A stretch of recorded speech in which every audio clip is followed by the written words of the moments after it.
All right, I want to spend a little bit of time this morning looking at my work and looking at the different images, reference photos I have for Waterhouse. And you'll notice just having these side by side, there's definitely more color in this one. This, again, you can just see how much difference there is in the printing process or the video, the photography of a piece. It can look so different. Definitely not enough color in this one on the left. This one is better. The one on the right has a lot more yellow in it.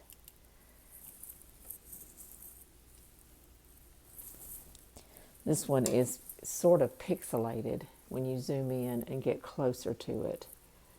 So, these are things we want to decide ahead of time because your eye is going to paint what you see. So, let's go back up, look at the difference in these. And you can see a lot more. Probably will eliminate that one totally. This one is a lot nicer. It's cooler than the one on the right. I'm going to eliminate that one as well. Although you can see more in the folds in that one. Totally different. They don't even look like the same paintings. Let's move to this side and compare a couple of these as well.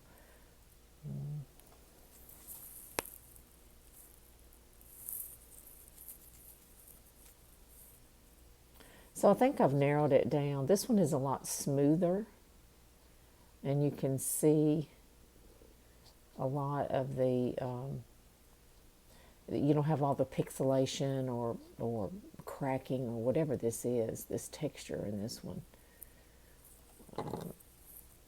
It is called, it does not have a name. So some of these are, this is a little bit, supposed to be a higher resolution image on the left. I think I like the color better in that one, the one on the left. It's bluer. I like the warmth in the one on the right. And look how this background really pops. So this is a hard choice. You have to make a decision on which one is more appealing to you individually. So I've spent a few more minutes looking at these two images. I can zoom in a little and show you the difference. And of course I'm looking at these on the monitor and not just showing you an image of them. I'm going to send these to you as well so that you have both to choose from. But I think I like the softness to this one on the right because I tend to paint very angularly and sharp. I have to work hard to soften all my lines. And I think if I'm looking at this one on the left, that I'm going to lean towards that. And I really like the softness of this one on the right.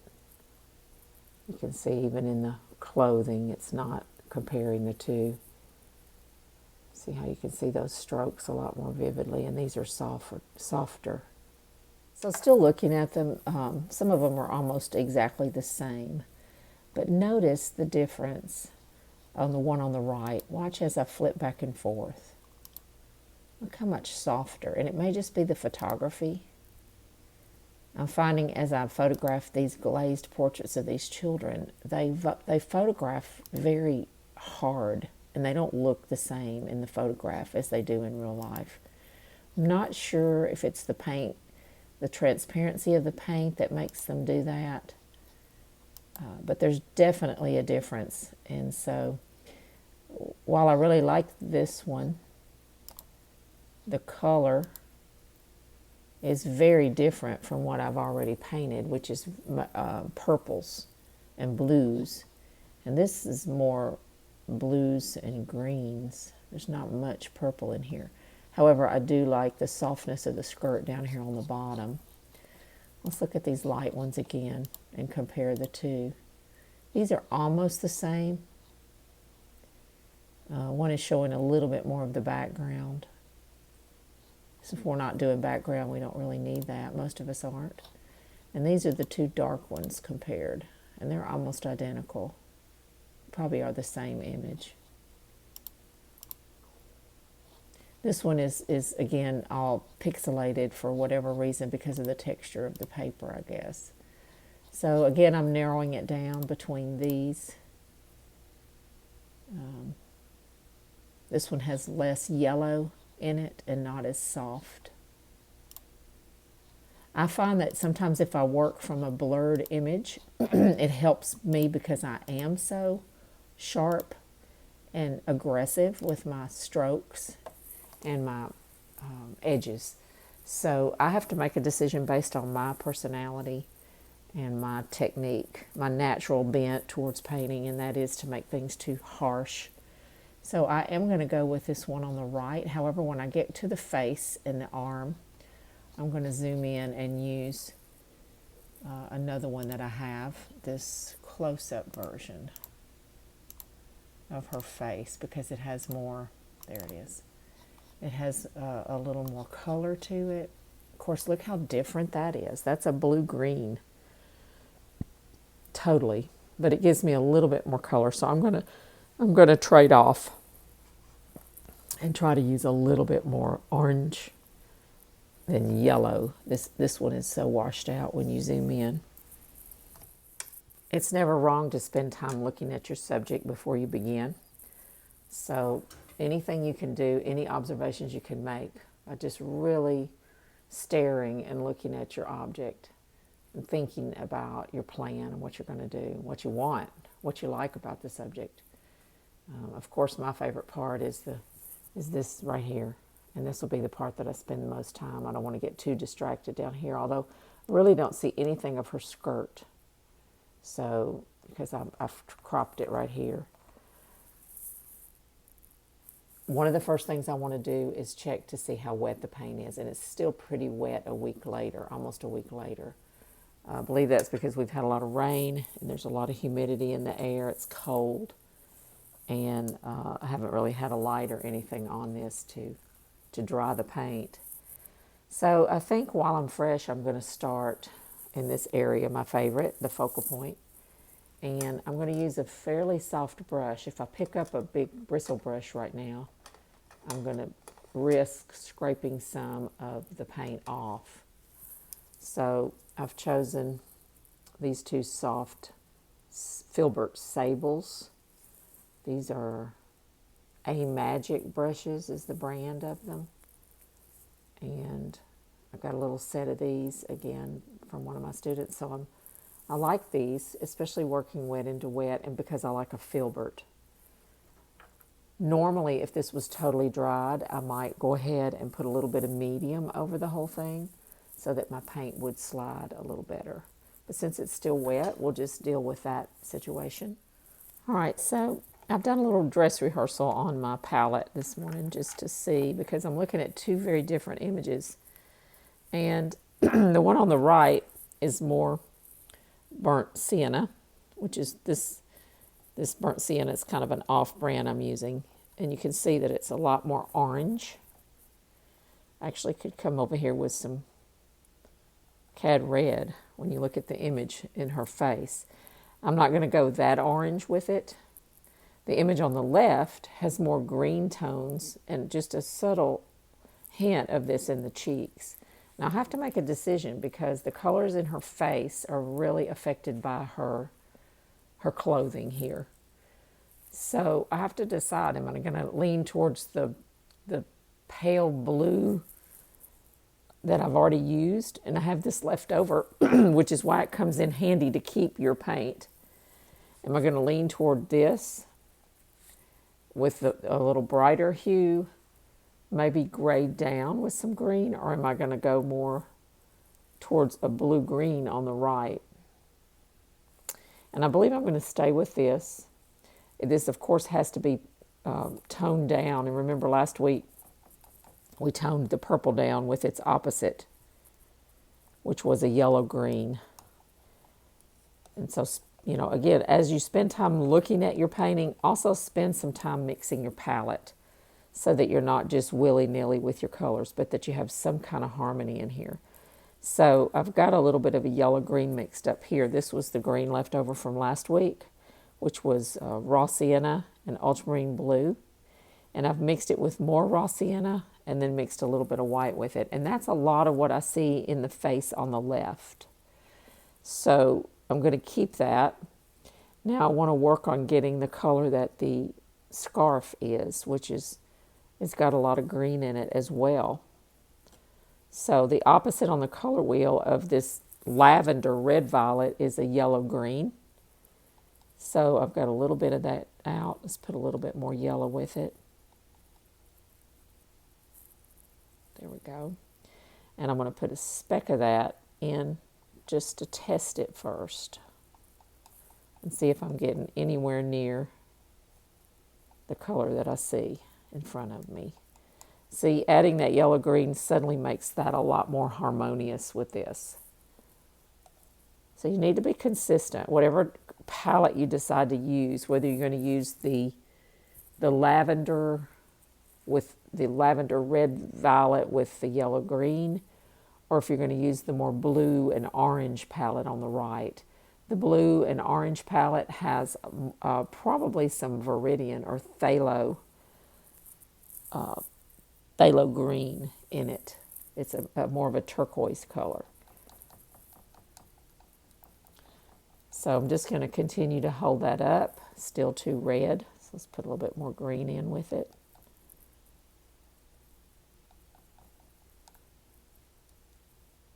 Now, when you look through the internet at some of the studies of these paintings, you'll see that people went all kinds of different directions with them.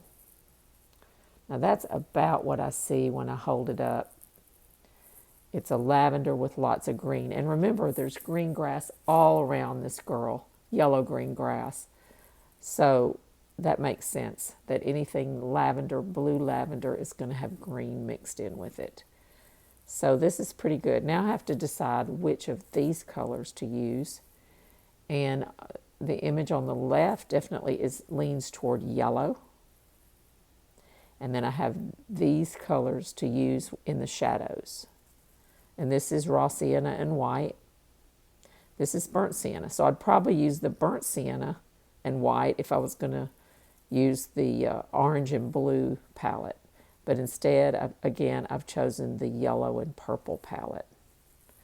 I hope that's not too confusing. All right, so it may feel like we're changing horses in the middle of the stream here because my image is so much brighter. My painting that I started on, the blues are so vivid and bright. But that's all right because some of that can glow up through the painting. I think it'll be fine. Again, just deciding, using the color wheel, and I believe the color wheel is a very neglected tool that we could use more. Reminder that the yellow-green and the red-violet are across from each other. And also, if you wanted to go the more orangey blue like you see on the right here, orange and blue are across from each other on the color wheel. I'm sorry, blue. Going even further, you have red, orange, and blue-green, which is really what you see in this painting. So that helps you as you're getting ready to mix the colors. Again, you see how different these images are. So you have to decide which one you're going to go from. It may happen with a model or photos that you have. Maybe you printed a photo off, and a lot of printers will be real heavy on the red side. So it'll be a lot redder than the actual photo is or the actual person is. Some cameras, Canon cameras, tend to pick up more red than is actually there. So these are decisions you need to stop and think about and decide, do I want to go that red? What are my color choices? Are they red, green?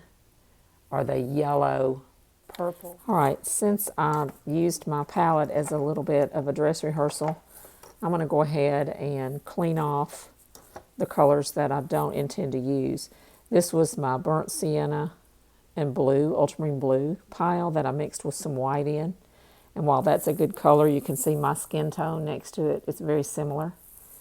I don't want to use that because it's not harmonious with what I'm doing. So I'm going to move that. And believe it or not, I'm just going to throw it away because I don't want to accidentally get back in that. Also, the burnt sienna and white, I'm probably going to leave because I see some pink in her cheeks. And I'd like to make her face brighter than it is. So I'm going to go ahead and leave that as my rosy cheek color. And you notice I'm putting a little bit of a scarlet or cad red light in there that gives me a pretty cheek color. When you look at these together, they look really nice. I think, again, one of the pitfalls of having just one big pool that you just continually mix into is you really don't realize what you're doing. And when you go ahead and make a plan on your palette, for me, it's easier for me to be harmonious and to stay within a certain realm. You may get stuck, though, just not trying new things. But I think the time that you try new things is now, when you're making a plan for where you want to go. The other color that I'll be using, since I'm working on the face and the arm, is her hair color. And remember last week I mentioned burnt umber, which is a warm brown. It's a orangish brown. And raw umber is a greenish brown. So if you're not sure, I'm pretty sure this was burnt umber. When you mix your browns together, when you mix your browns, sometimes it's hard to tell. Any dark color can be hard to decide. So this is a tube of burnt umber. I'm going to squeeze it out and let's see if that's what I have. Indeed, I think it is. Mix some white with it and see what the difference is here.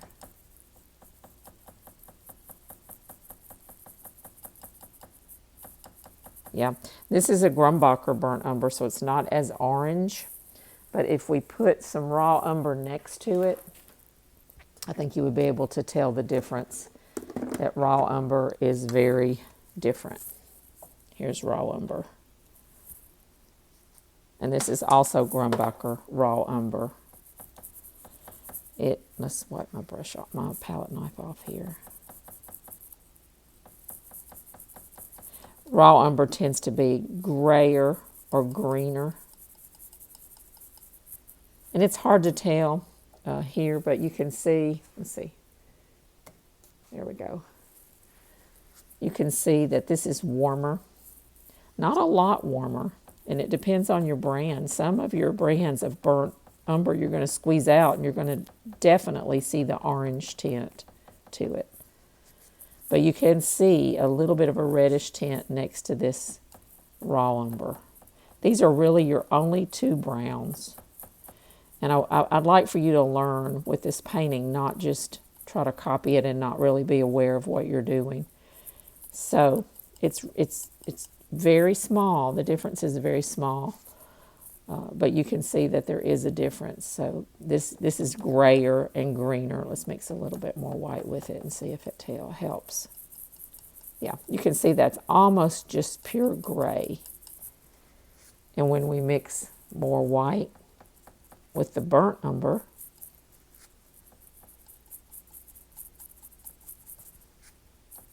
you can see that little tint of warmth in it.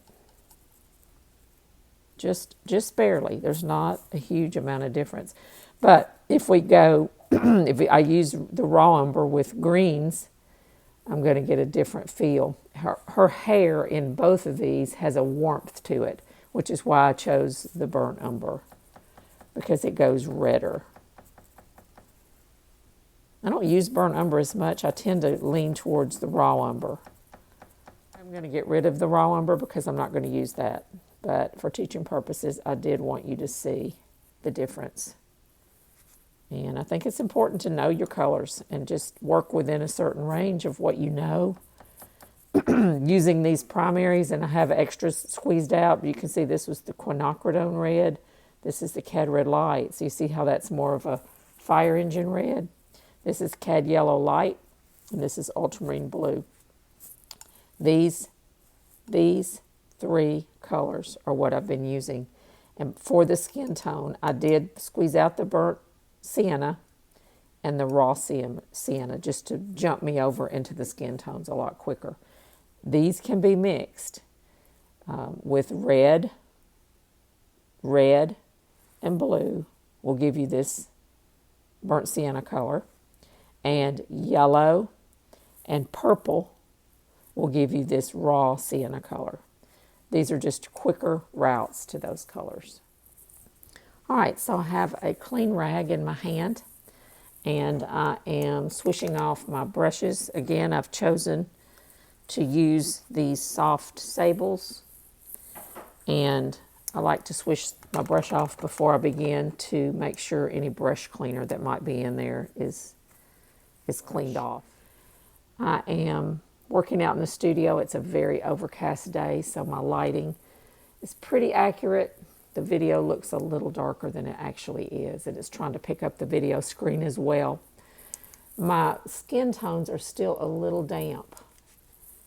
So I also want to say that starting back in to a painting at this stage is so much more exciting to me than if I had started and just had a little bit done up here that was detailed and the rest of the canvas was blank. Because I have to work usually in little broken segments whenever I can grab an hour here or a couple of hours here or there, this way works so well for me. The only thing is I do need to let it pretty much dry. There's a stage in between when the paint is sticky that I can lift paint or damage it. So I do have to do a little planning in that regard. But just coming back to the canvas completely covered like this and just a soft blur is so much more satisfying, and it doesn't give me so much anxiety as when I'm facing the whole blank canvas. Now these first few strokes that I'm going to put on here are going to be, I'm going to have to adjust myself because they're probably going to be wrong. But I'm thinking that's maybe the lightest that I see on her face, because I'm just going to narrow it down to face and arm right now. And then I think it's a little bit lighter up here on this midsection of her arm. So I want to go ahead and record the lightest places first. Her upper lip is very light, and there's a little curve right there. There's also not quite as light. I'm going to move up on the value scale here in my pile of raw sienna and white. And I'm going to pop a little bit on this lower jaw. Because this is next to darker, it looks lighter than that. Maybe it is. But I do want to note that my lightest light, and this is fairly pink, so I ask myself, is it the lightest light? And what's the temperature? Is it yellowish? Is it warmish? And it does look kind of pink. So put a little bit of a pinkish note there. And it's okay to leave it just separate like that. As I move down the face, the values get a little darker. So on the chin is a light spot. And the bridge of her nose. Is it as light as this? No. When you look at over here, you can see in this darker version, it's not as light. So I'm moving up the value scale in the second mixture of raw sienna and white.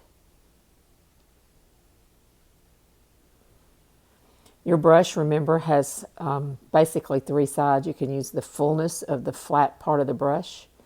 You can turn it sideways and get that much, and then you can also just use the tip.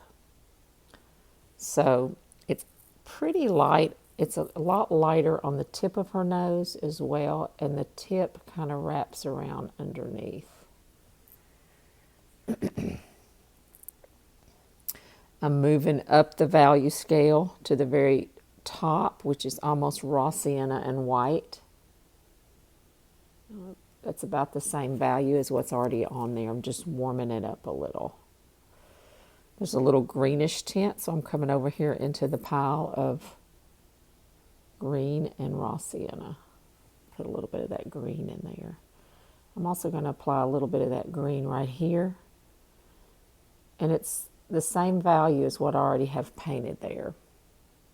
Where else, while I have my green on my brush, I see a bit of green here, but it's lighter.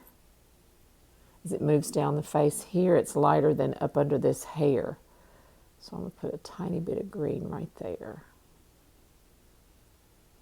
Again, I'm using a soft brush because this is a little bit tacky. If I use a bristle brush, it will lift the paint off, and I don't want to do that. So put a little bit of a greenish tint. I can see it in this one as well, right here beside the eye. And I already like how that looks. It's not a little bit of green over here around this ear. Down here on the lower part of the jaw is some green. You can see it a little bit here, but you can see it really well right here. So again, this is my green mixture with the raw sienna color mixed in with it. Now I have a cloth in my hand, and I'm wiping my brush every time I change colors.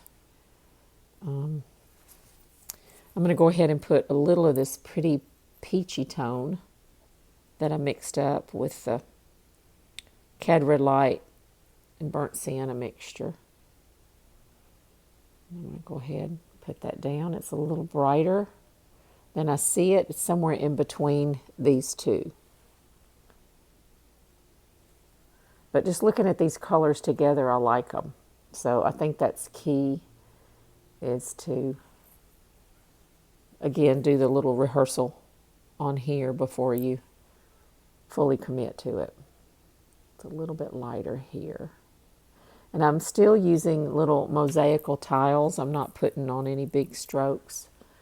A little bit of warmth right here next to her ear. You can definitely see it over here.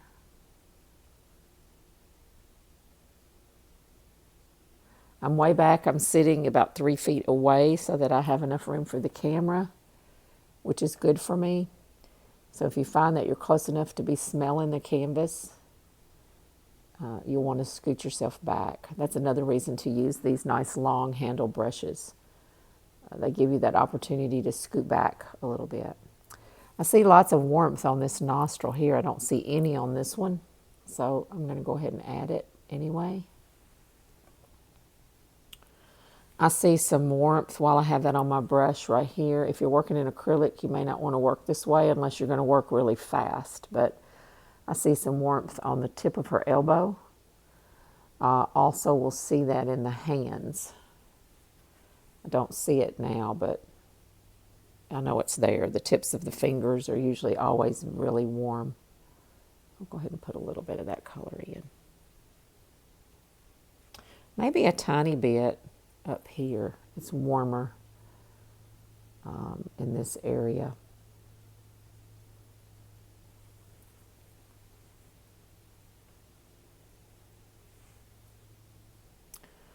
All right, I'm going to just re-wet with the second mixture of raw sienna and white. I'm going to come back in here and just kind of get this wet again so that I can blend it. And I'm thinking of the brush like a spoon, trying to scoop it up. There's a little bit more fullness to this arm than I have recorded. And I think it's going to get a little darker as it moves up. Let me pull up another one of the images here for a minute.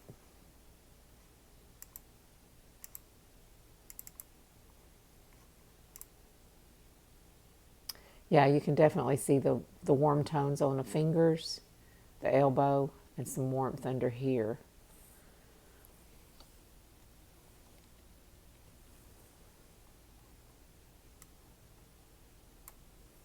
Even though this is not the best, I don't like all that texture in there. I can see color a little bit better on this. So it's nice to keep them all up so you can see what you're doing You have some more color options here. This is a little darker. In fact, it's kind of leaning towards, it's got a little bit of green in it because of the green around it, but it's leaning towards a little burnt sienna almost under here. A little bit of warmth there. Definitely warmth up there, but I think that's about the right value, so I'll leave that alone. And then you notice the top edge of her arm, you wouldn't want to bring that light all the way to the edge because it'll read flat. So I'm going to put a little cool tone on it, and I'm going to mix that in with the raw sienna. Put a little bit darker tone up here. It would be helpful if this were wet at the same time, but I'm going to try to see if I can make it work. That green and raw sienna is a really nice edge turner. I see it here, all the way down to there. And then, so just ask yourself, what's the value? And is it warmer or is it cooler? It gets warm here around the wrist. A little bit warmer with maybe burnt sienna and that green mixture.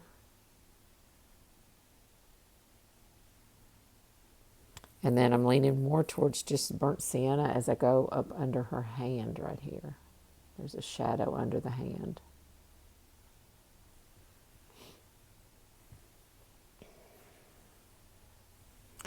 I'm going to get a little bit more paint on the canvas here because it's really thin and scratching, and the paint's pretty stiff. I am going to bring the hood back over her arm, so I'm not going to worry too much up here. But I do know that this is the lightest light, so I want to keep this light right down the center here. Right around in here it gets a little bit darker. You can see this big oval of a mussel right in here. So I want to put a little bit of a darker, warmer color in this elbow section. And I see the roundness of this bicep here as well. So even if you have to paint that circle in, even if you have to paint this oval in right here, that helps a lot.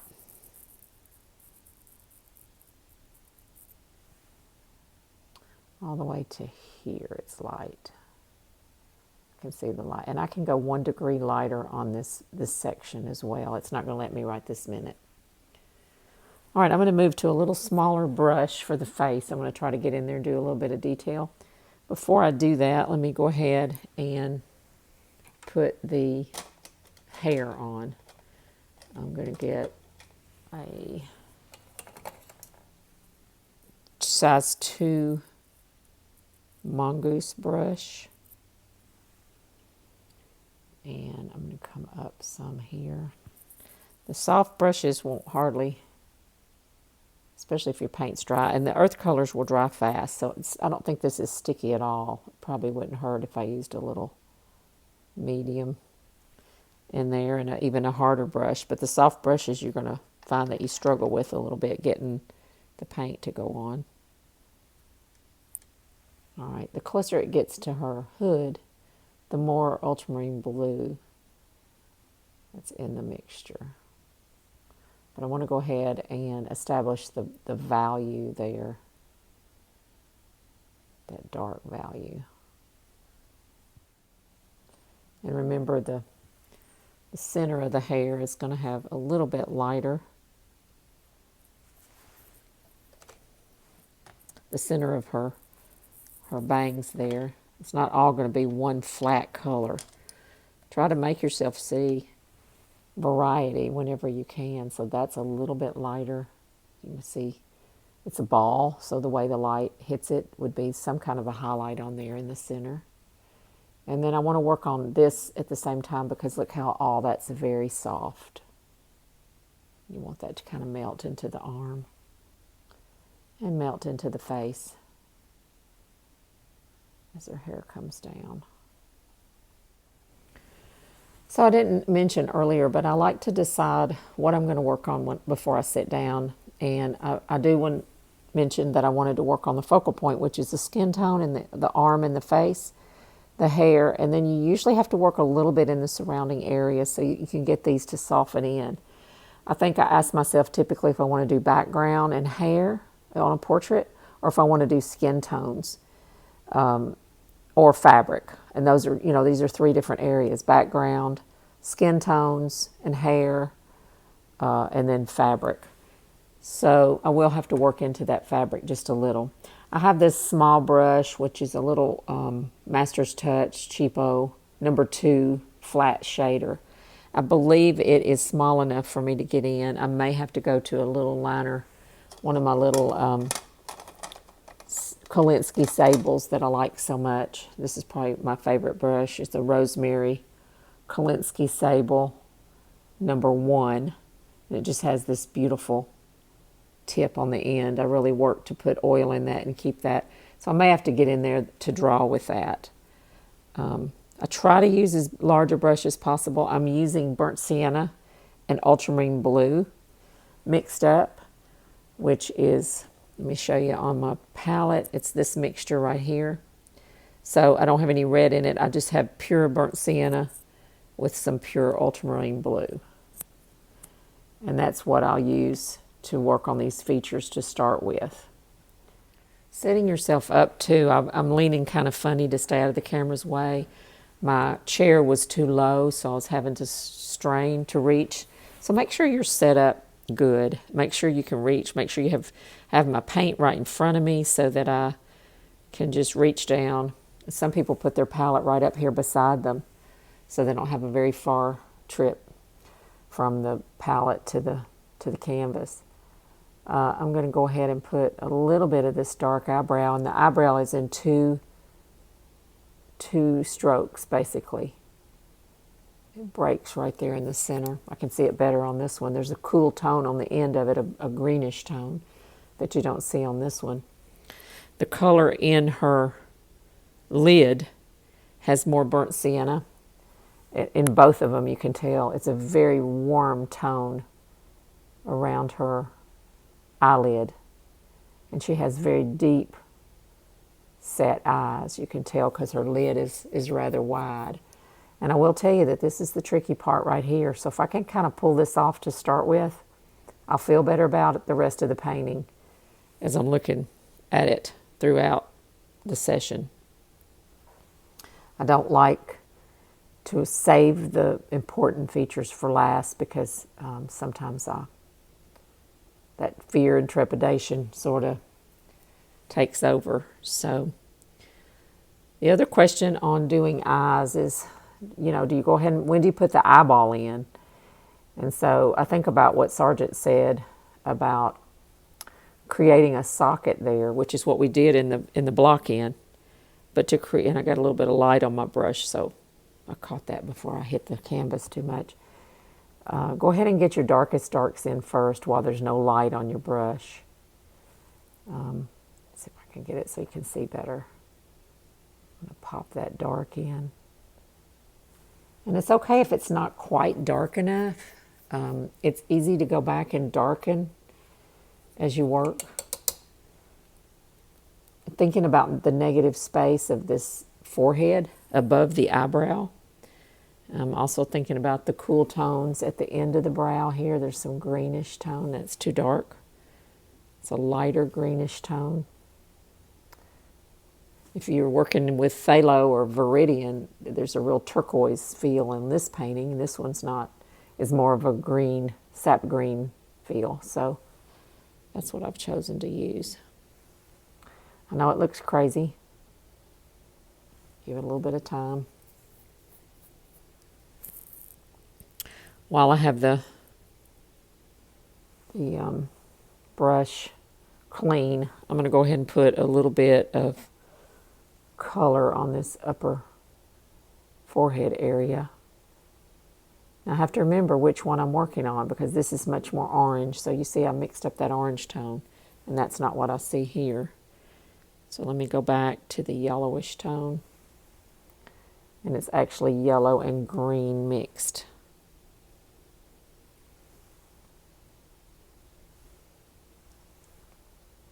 That green makes a nice transition between the skin and the hair.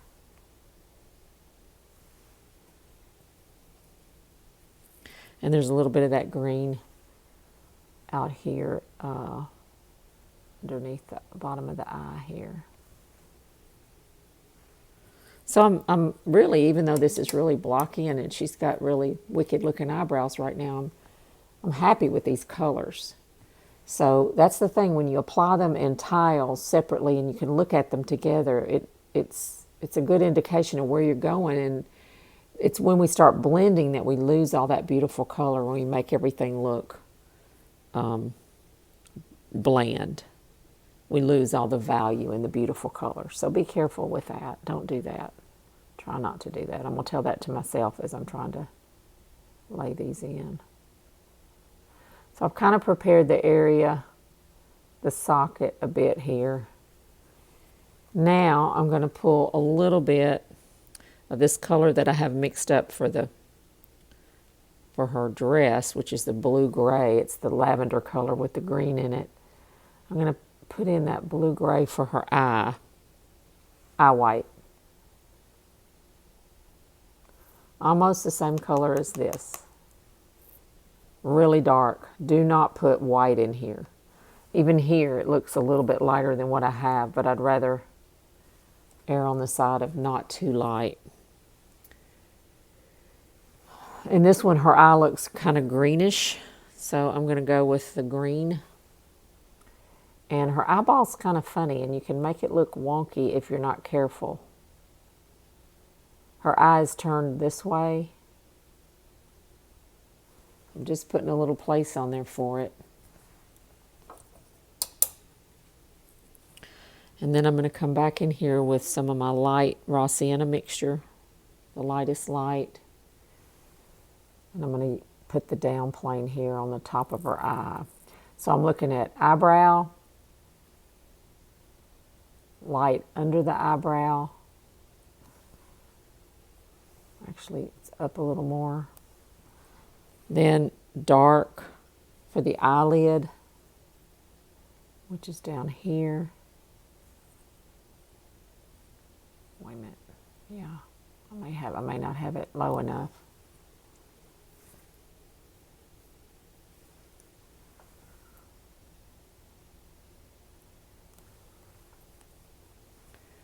And then the lower lid is, if I hold the brush, is this angle. Maybe even sharper down. So don't have a preconceived idea and lay a flat eye in here. This eye, the lower lid is that angle. The upper lid is this way, and then it rounds out. I'm going to have to let that dry before I can go back in there and try to... Do I have it low enough? Let's see. From here to the nostril looks about right. So maybe I just need to raise the brow up a tiny bit.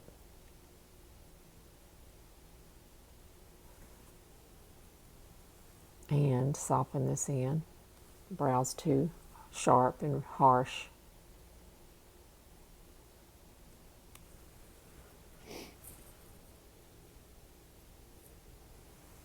So again, her eyebrow light plane is up here, and then her lid is about there. Still not right. So this is, this is stage 2, so I'm not going to get all the detail in today. I'm going to try to make a place and make sure that my drawing is a little bit more defined today than it was last session. I want to get in here and define this whole eye. but I'm not going to get that done. All right, her brow comes all the way down here, and her socket comes across this way. Okay, I know that's crazy looking, but I'm defining this line that goes down and this line that goes at an angle this way. It's easier to see that way, and it's more rounded.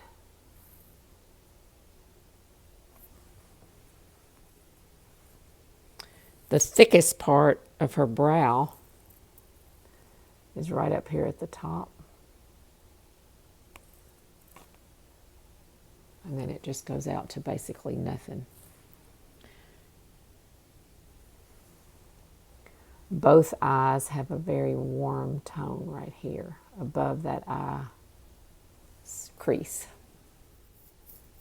And remember, this eye is there's about one eye width from here to here. So I will make that eye a little bit bigger. Now, let me go ahead and put, let me move away from that. As you'll start to struggle. And I'm going to move away from it to something else. It just helps me to do that. I'm going to get a little bit of a dark red with this burnt sienna, a tiny bit of the quinacridone or your primary red. And I want to come down here and put her nostril, a little bit of her nostril in.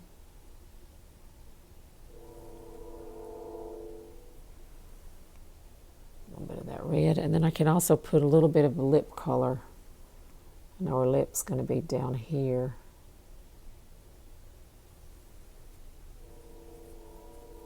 And there's also, I'm going to clean my brush. I want to go ahead and grab as much as I can this light spot right under her nostril, because that helps define her nose. The light's catching. The ball of her nose is not light, the underside right here.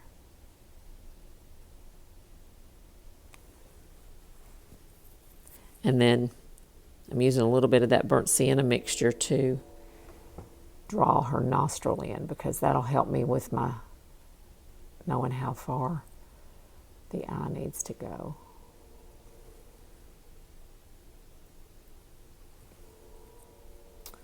I can see this little expression in the corner of her mouth, which is back to your burnt sienna with a speck of blue in it to give you that nice dark comma right there.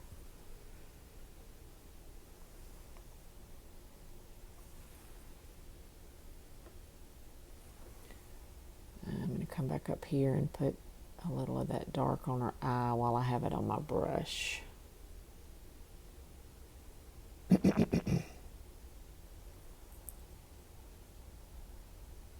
Little comma is so important to expression too. All right, so I'm going to clean my brush a little. I know it looks really weird. I'm going to clean the brush, and I want to get a little tiny softening brush. And I mean little, because I don't want to go in here and obliterate all these different values. I want to keep things separate. I don't want to lose these colors. If I got back across the room, I would probably be much happier with how this looks. So I'm just going to, I probably could have made that highlight a little bit larger so it would hold up to my blending here.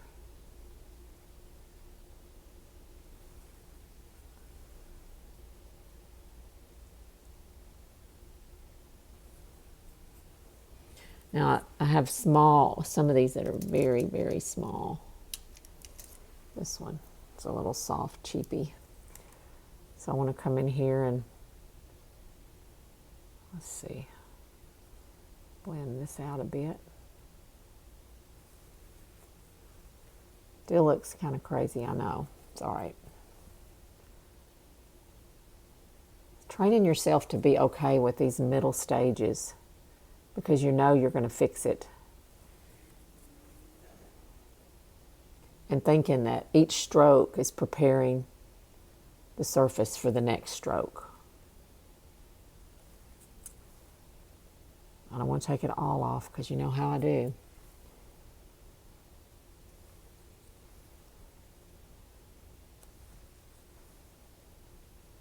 Well, I'm wiping every time when I use these little blender brushes. Otherwise, I just will blend color everywhere and contaminate all my clean color. And I'm bordering that right now.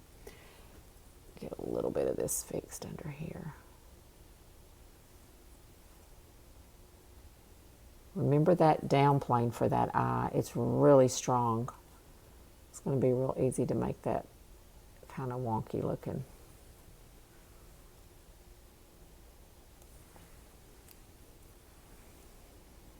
I don't have enough room. Her eyelid here and then the brow ridge here are much bigger than I have it. But at least I've made a stab at it.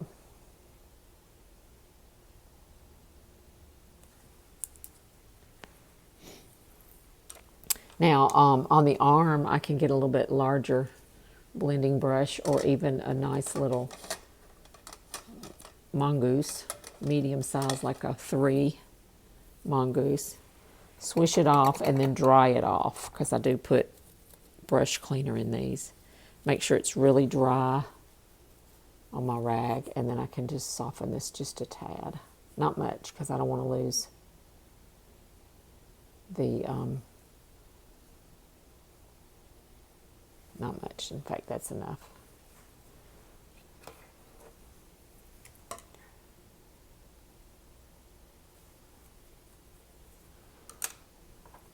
All right, so I'm going to stop there for just a minute and take a little break and step away. Look at it from a distance because, again, I'm 2 to 3 feet away from it. And before I go, I want to go ahead and restate, I'll borrow that term from Kinsler, who used it so much. I want to restate the lights because those really help to define her mouth.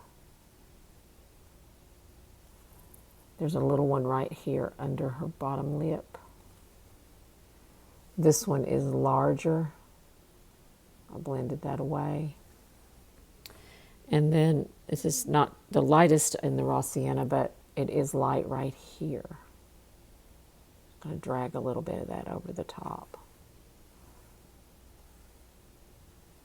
A tad bit on top of this nostril. And on top of her, it's kind of like a little sideways heart right here. And her eyebrow ridge there.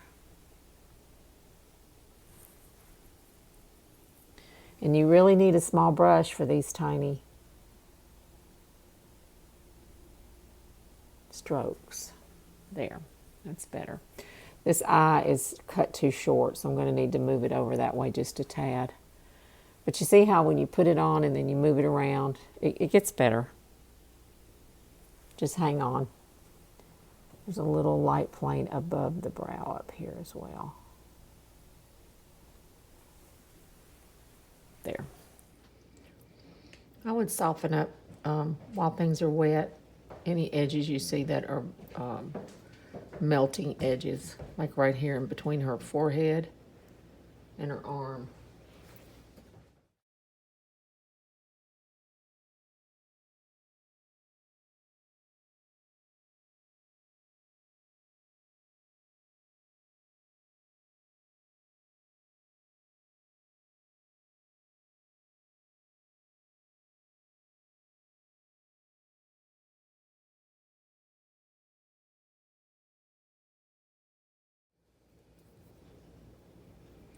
So these greens and raw sienna colors are working really nice. And you notice how if you just put that little comma, it makes a big difference on the end of the mouth. And then, of course, you have to soften it in. And I'm looking at, again, I'm using negative space here. I'll go ahead and put some of the blue, purple blue color up here for her scarf, but notice how that interacts with the arm. It's It goes up into the arm quite a bit. There's several folds there.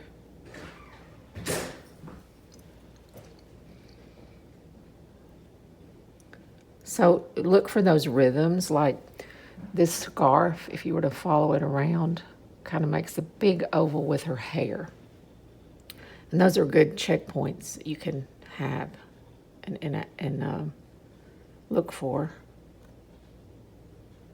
just to get this nice soft edge. And you can always harden an edge, but it's hard to soften it later after everything's dry. And it's like 1, 2, 3, 4 main folds across the top of that scarf. Get a bigger brush for those, because a little bitty brush, I'm working myself to death on it. 2, a little bit of medium to get it to flow a little better. 2. And it's almost necessary to follow those around so that you get the rhythms right. This is dark. 2, 3. And they all tuck in right here.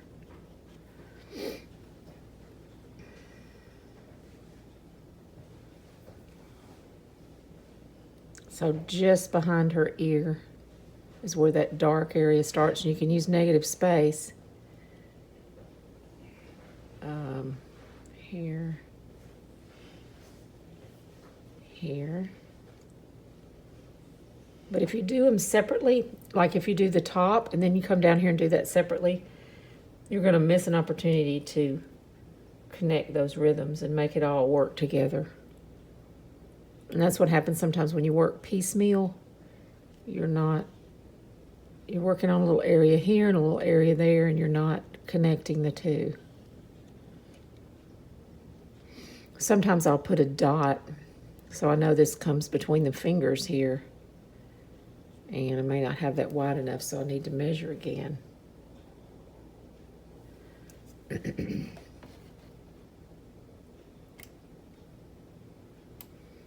So the width of her scarf from her ear to the back of the scarf is the same as ear to the front of the eye. So it's way out here, past the hand. And that'll make that look a whole lot better when you get that right.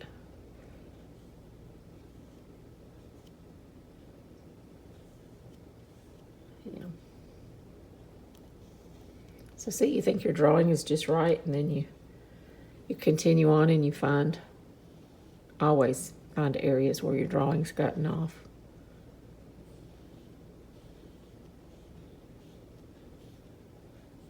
All right, that's good enough for now.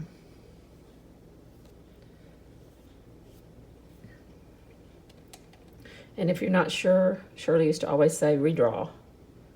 Get your little bit of dark, thin paint and come back in and redraw. And with this, I'm using ultramarine blue with a little bit of burnt umber in it.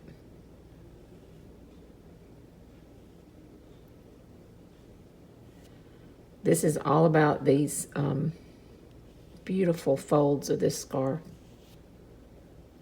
So,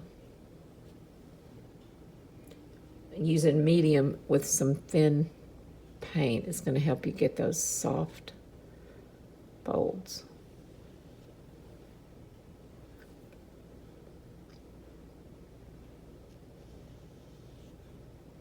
That one's too dark, but we can fix it.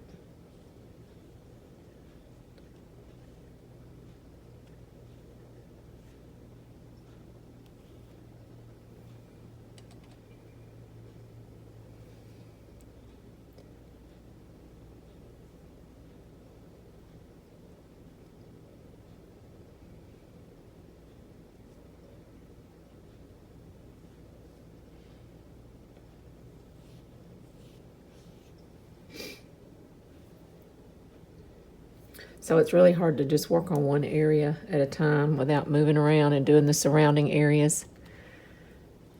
I could go ahead and wet this area of the scarf up underneath her arm so that I can soften the edges of this arm. And a reminder that this goes along with her hood. So follow that rhythm all the way around. And since that's already covered, you can really just use some medium and some thin paint to paint back in.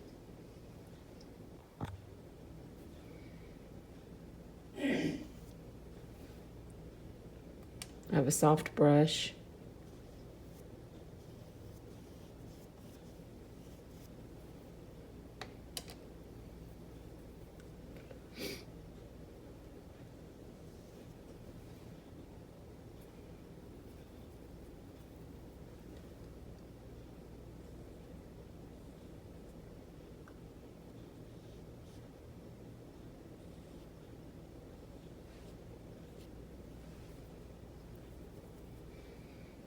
Just one more, you're getting one more degree closer to the finish, and you're just making it look a little bit better. If each time you sit down, you've made a little improvement. If you can step away and say, that looks a little bit better than when I started.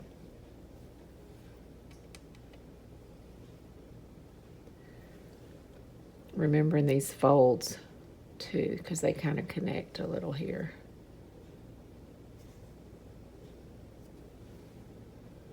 The medium really helps because it gives you a fluidity as you pull the stroke out.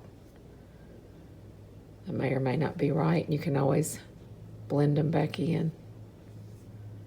Yeah, these are not right, but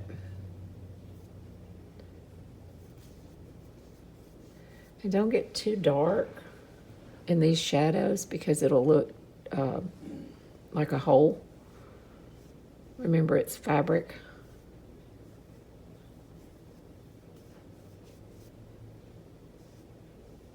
I really just want to get close to this arm so that I can soften these edges. Since I've worked up here, I might want to come back in and put a little light spot up here where that sky is. And see, that light I'm using has blue in it. But watch what happens if you put just a tiny bit of cad yellow light in it.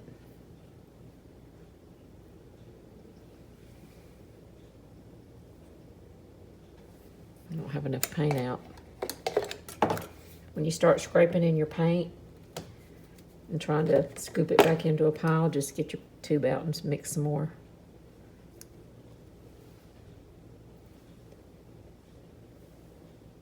And remember, a horizontal stroke is like a shelf. It will catch light.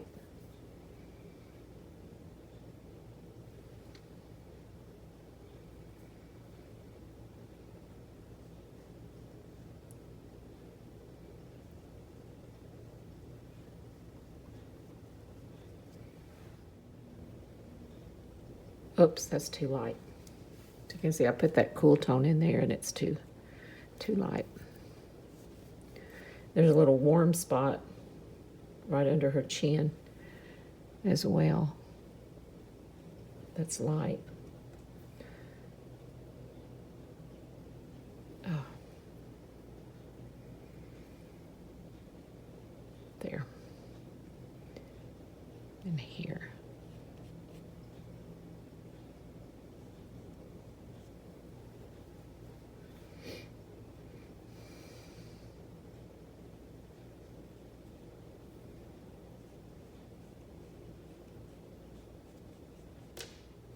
I'm going back to my little blending brush. It's a little teeny tiny brush. Making sure it's dry.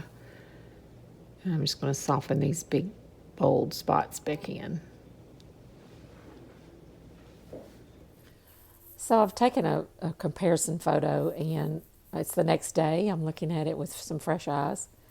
And I can tell right off the bat that I have her too wide through here. I tried to get my comparison shot the same size. So from the hairline to the chin and from the hairline to the chin are about the same. The width of the face from the nose to the back of the ear is a little wide here. And definitely from the nose to the back of the scarf is a little too wide. So you can see I had it right at first. It comes down just past this hand. Now I want to check the arm and see how the arm compares from the elbow to the first knuckle. And you see it's way too long as well. So it may help if I shorten the elbow just a bit right here. Cut off this part and make the arm just a little bit wider maybe. Seems like something's off in there. That would bring it down to here maybe, and then I may need to push the hand back just a little, carve a little bit off. It seems too long through here. So from the wrist to the knuckle, see I have that too long. So I'll push the hand back, and that wrist bump comes down right through her chin here. So I have that about the right place. Her small finger begins right at the back of her. Yeah, so her fingers need to be over here. So I'll just move that over a bit. Also, this arm is too long, and I think I just got off down here when I was painting. And that happens. It's again why you need to be able to draw. So the tip of her elbow comes up right along in here. So see, I just need to shorten the elbow on that side a bit. And that should fix it. But those are things that you need to stop periodically and check. Yep, that should fix it. So I want to attend to those things right off the bat. And then not going to work. I'm going to wait till next week to work on the fabric and the background. But I will mix up a little bit of background color. I will use a little bit of the background color that's on my palette today to carve the back of that scarf down a bit. Also having a quick look at my grayscale version, and I can see better in the grayscale version when the color's out of the way that I have this area is too wide. So I'll bump that over just a bit. Make sure I adjust the angle of the chin here. Just move it over to about there. Soften the areas around her mouth. And the value on the arm looks pretty good. So, but there is this nice rhythm right here. And again, I reminded everybody about that rhythm because a lot of us got that off, and I have it going straight out. It's real easy to make arms look like wood. So you have to remember that they're muscle and tissue over bone and skin. You can definitely see how long this arm got here. It almost looks broken right there. So I'll adjust that right off. I have a rag in my hand, and I've rinsed off my brush. I'm still using this soft filbert because my paint is a little damp, and I don't want to use anything too aggressive and pull the paint off. I'm going to mix a little tiny bit of medium in as I redraw with, I'm going to start out with the hand up here and redraw this area here. Get it back to about the right size. It's probably going to end about there. And let me double check it again and see what it's the same as. So the elbow to the knuckle is the same as, let's see, the elbow to the knuckle is the same as her other elbow to her hairline. I may have that off. That'll be about right there when I adjust it. Yeah, so that's closer. That's her knuckle right there. May be able to shorten that even more as I go.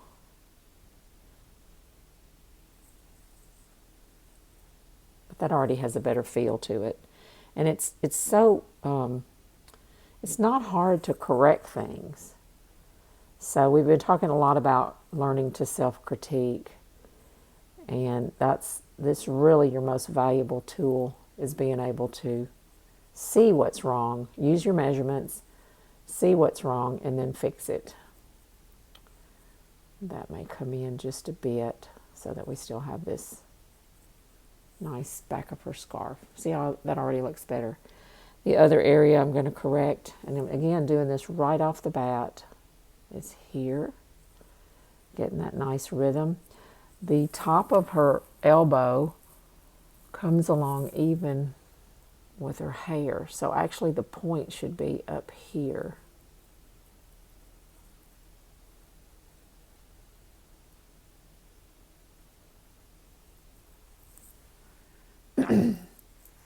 And down here, the elbow should only go this far out. So let me make sure. Kind of goes in here, out there. Yeah, that already feels better.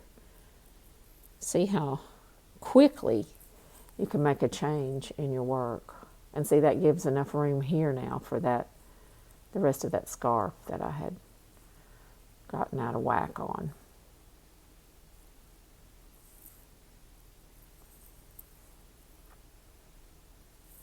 You'll need a little medium because the paint is very stiff, and it just helps to draw with medium.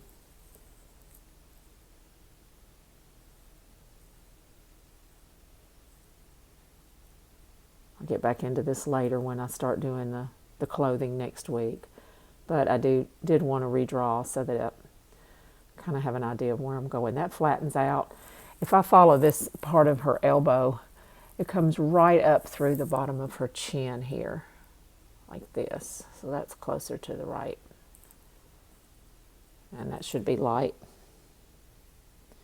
Easy to fix that.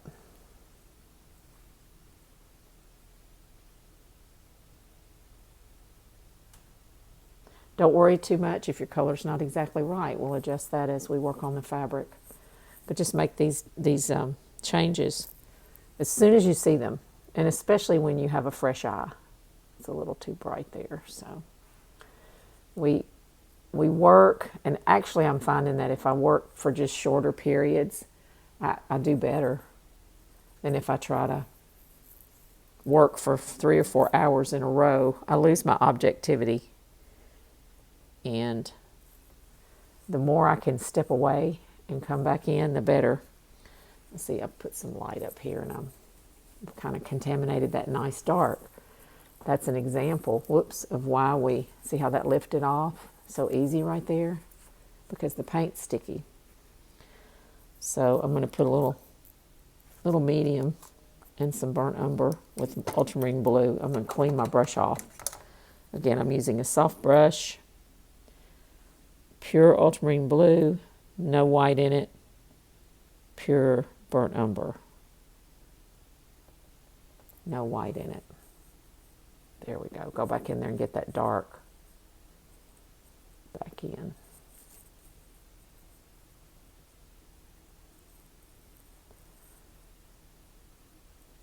So it's tricky working back into this wet stuff. If it's sticky at all, be very careful. But most everything is fixable. You notice I say most. I am working on paper, so it's a little different than canvas or board or wood panel, because you can only put so much paint on this paper, I think, before it might begin to crack or have some other problem.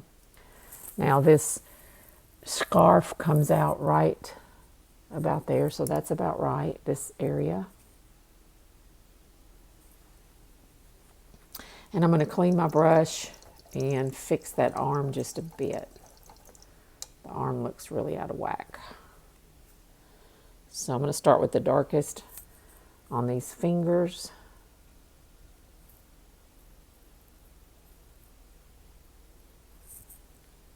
Then you have the second plane of the top of the knuckles, which is lighter,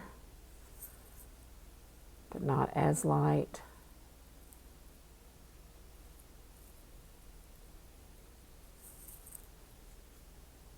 Then you have the really light up here. Starts down this arm that's so light.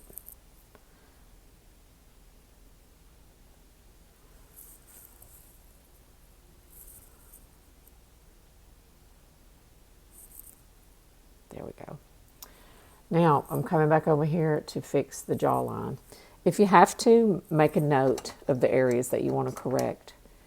If I can help you with anything, it's just to always be willing to correct what's gone askew.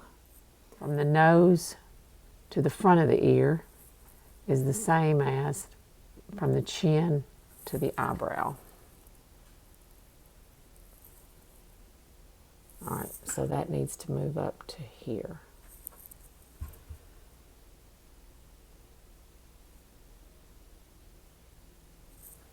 There we go.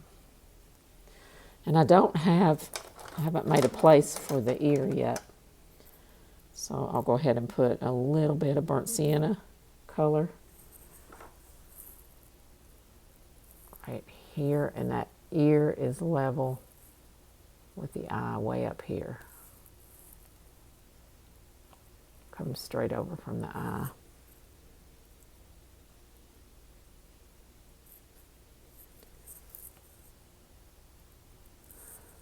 Not much. There's just a little, really just a little shadow that defines the ear there. And then there's a warm color here that comes down. I also wanted to soften her lip area. So let me do that with a little bit of lip color. Her bottom lip, remember, a sideways lips are kind of like a heart, a sideways heart. Her upper lip is much darker, always is, because it's in shadow.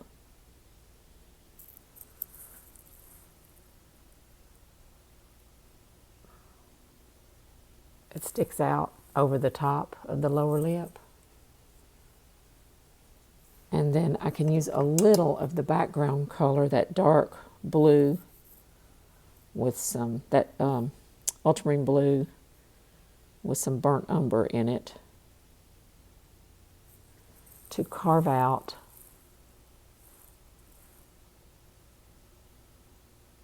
her upper lip right there. That's pretty distinctive on her. I'm really getting to the details now. Same with her lower, under her lip. There's really strong curve here. There's a really strong curve here. You don't see it so much in that one. And then there's a nice dark under her chin right here. So you can see that. Where else is it dark? Up here.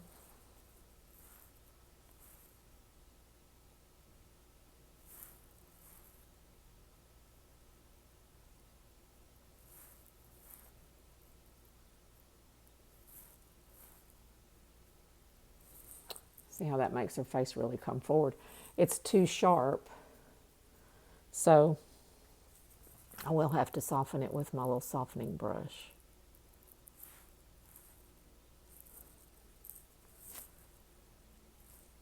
And as it moves over closer to the arm, it starts to melt into the arm. This is all real melty as well. So I get my smallest little softener out here and make sure it's nice and dry. It doesn't have any terp on it. And I want to just soften this edge. She's got a little hump in her nose. I don't know if I can get that or not. It's so small. And then there's a down plane here on her nose. This one comes up and around. There's a little piece of warmth right here that I don't have. It's going to be hard to get that because of such a small area.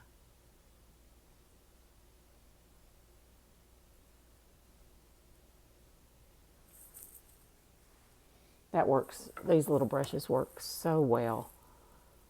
So again, it's just a little cheapo soft one. Make sure you get all the bristles out so it's not constantly shedding on you.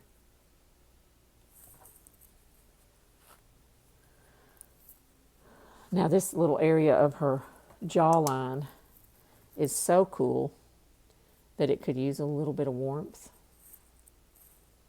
And in this image here, I don't know if you can see it, you can see some warmth right in here. You don't see it. If we zoomed in, you might see it more on this other one. Let's see.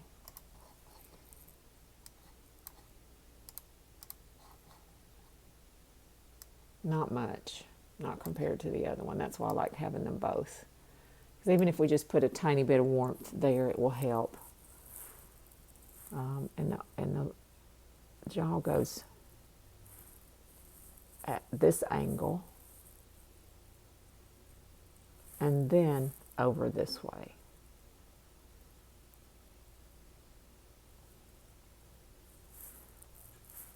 Disappears in the ear right here.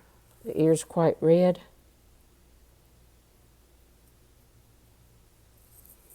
So you can put a little piece of hot color there in the ear. There we go.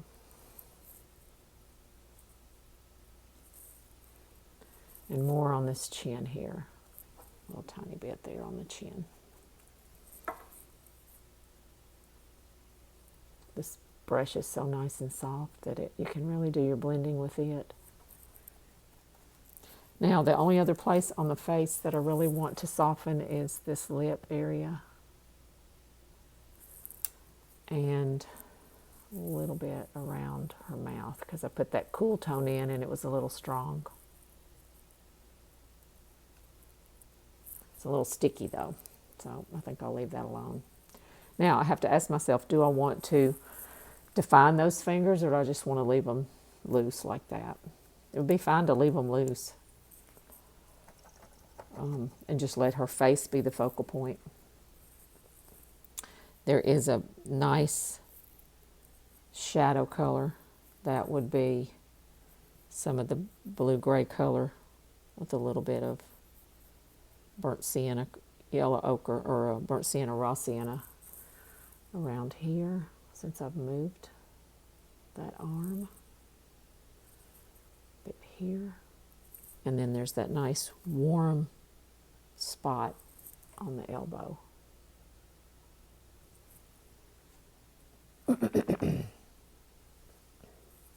Now I'll go back to my little blending brush. I could probably use this Filbert, but this is a clean brush. I think it's clean. It feels like it's got a little paint on it. If you let paint dry in these, they no longer work well for blenders. So make sure you have a nice clean one that's soft and like a mop.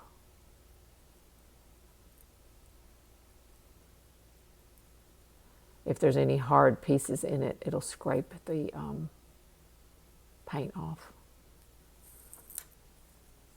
There. The size of that arm may be too small now. So let me check it. So from elbow to knuckle is the same as again, these are things you want to continually check. Elbow to knuckle is the same as elbow to hairline.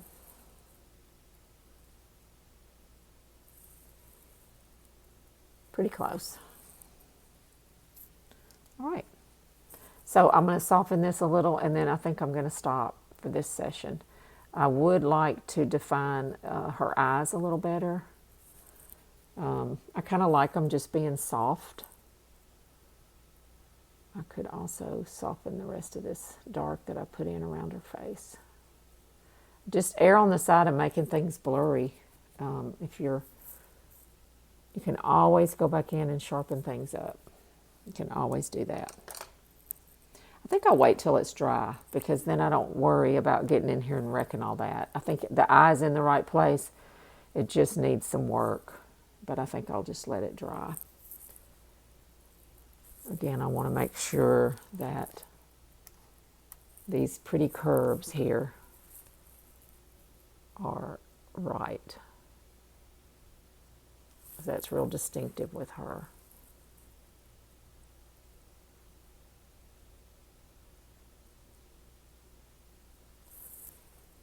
Her lower lip could still come out a little bit more, but I can adjust that. And then this here. There we go. Her eyebrows still may be a little dark.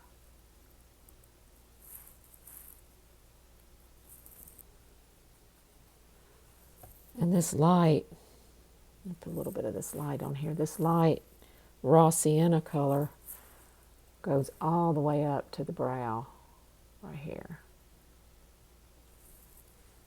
That's better. There's a tad bit of burnt sienna up here that I don't have. A really warm tone.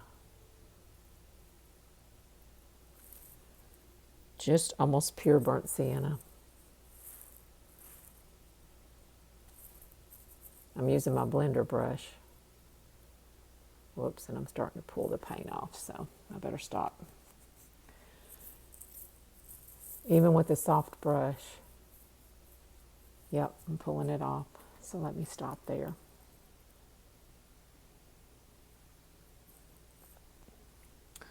Let me see if I can dab a little piece back on just to correct it.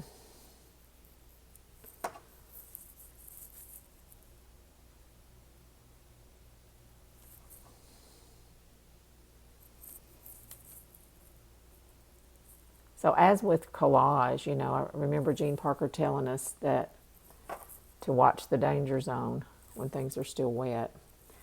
And the same with oil on this paper, it's just pulling it right off. It's pulling that paint all the way back down to the paper. So, yep, I'm going to stop there.